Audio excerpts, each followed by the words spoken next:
आमच्या सातारा साईडला अगदी रोज जरी केलं तरी आवडीनं खाल्लं जाईल असं म्हणजे वांग्याचं कालवण किंवा भरलं वांगं. वांगी जर फ्रेश असतील तर कसंही बनवलं तरी भरलं वांगं हे छानच लागणार. कांदा लसूण मसाला घ्यायचा आहे, 2 ते 3 चमचे कूट घेतले, 2 चमचे आलं लसूण आणि सुकं खोबरं यांचं वाटण 1 चमचा घेतलंय, मीठ आणि घरीच बनवलेला गरम मसाला घेतलाय. हे सगळं मिक्स करायचं आणि वांग्याला अशा चिरा द्यायच्या आणि त्याच्यामध्ये भरून घ्यायचा मसाला.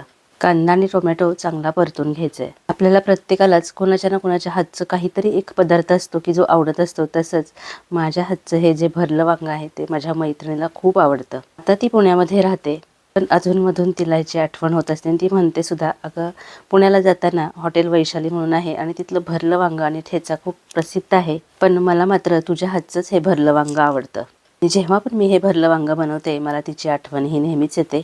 आणि खरं सांगू का, मला सुद्धा तिच्या हातच्या पुरणपोळ्या खूप आवडतात.